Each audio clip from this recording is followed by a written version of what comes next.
రీసెంట్‌గా బంగ్లాదేశ్‌లో ఒక వ్యక్తిని దారుణంగా కాల్చి చంపేశారనే న్యూస్ వచ్చింది. దానివల్ల చాలామంది ఇండియన్స్ ఎమోషనల్‌గా రియాక్ట్ అయ్యారు. ఇప్పుడు వచ్చే ముఖ్యమైన ప్రశ్న ఏంటంటే, బంగ్లాదేశ్ అనేది ఒక సెపరేట్ కంట్రీ. అక్కడ జరిగే రాజకీయ, ఆర్థిక, సామాజిక సమస్యలకి మనకి సంబంధం లేదు. కానీ అక్కడ ఒక వ్యక్తిని చంపడం వల్ల ఇండియన్స్‌కు కోపం ఎందుకు వచ్చింది? ఇలా కోపం రావడం కరెక్టే అంటారా? దీన్ని ఎక్స్‌ప్లెయిన్ చేయడానికి మన సొసైటీని 2 డిఫరెంట్ కైండ్స్ ఆఫ్ థింకింగ్ ప్యాటర్న్స్‌గా విభజిద్దాం. మొదటి రకం ప్రజలు ఈ విధంగా ఆలోచిస్తారు. వీళ్ళని కాన్షియస్ థింకర్స్ అని అంటాము. ఈ గ్రూప్‌లో ఉన్న ప్రజలు ఎలా ఆలోచిస్తారంటే, ఎవరిని చంపినా అది తప్పు అనే క్లారిటీ వీళ్ళకు ముందుగానే ఉంటుంది. కానీ వీళ్ళు అక్కడే ఆగిపోరు. చనిపోయింది ఒక మనిషి అయినప్పుడు దానికి రిలీజియన్ లేబుల్ ఎందుకు వచ్చింది?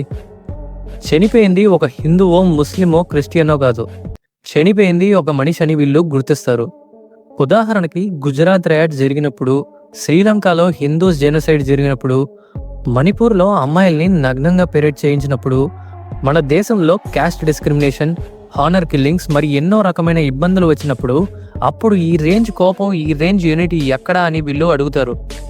వేరే దేశంలో జరిగిన ఇన్సిడెంట్ని సడన్గా ఎమోషనల్ ఇష్యూ చేయడం వెనక రీజన్ ఏంటి అని ఆలోచిస్తారు.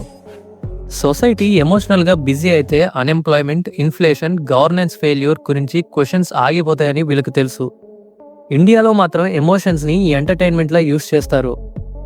అందుకే ఈ గ్రూప్లో ఉన్న తెలివైన వారు ఇలా అనుకుంటారు, ఎవరో నన్ను ట్రిగర్ చేయడానికి ట్రై చేస్తుంటే నేను వాళ్ళు కోరుకున్నట్టు ఎందుకు రియాక్ట్ అవ్వాలి? నా లైఫ్, నా ఫ్యామిలీ, నా ఫ్యూచర్, నా డెవలప్మెంట్ మీద ఫోకస్ చేయడం ఇంపార్టెంట్ అని ఆలోచిస్తారు. ఇలా ఆలోచించే వాళ్ళని చాలామంది స్వార్థపరులు అనుకుంటారు. ప్రపంచంలో అందరూ స్వార్థపరులే. స్వార్థం లేని వారు కేవలం మనల్ని పెంచి పోషించిన వారు. ఈ గుంపులో ఉన్న వాళ్ళకి కావాల్సింది క్లియర్గా ఒకటే, అవుట్రేజ్ అనేది కన్సిస్టెంట్గా ఉండాలి, సెలెక్టివ్గా కాదు. ఎమోషన్ కాదు, థింకింగ్ ఇంపార్టెంట్. ఎందుకంటే సొసైటీ ఆలోచించడం ఆపేస్తే మనల్ని వేరే వాళ్ళు కంట్రోల్ చేయడం చాలా ఈజీ అయిపోతుంది. ఇక రెండవ గుంపు ప్రజలు ఇలా ఆలోచిస్తారు. మీకు ఈ పాటికి అర్థమై ఉంటుంది.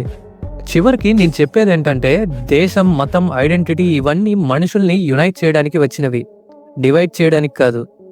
వేరే దేశంలో జరిగిన ఒక వైలెన్స్ని ఖండించడం మంచిదే, కానీ దాన్ని రిలీజన్ లెన్స్లో చూసి మన కోపాన్ని ఎవరో కంట్రోల్ చేస్తూ ఉంటే అది క్వశ్చన్ చేయాల్సిన బాధ్యత మనది.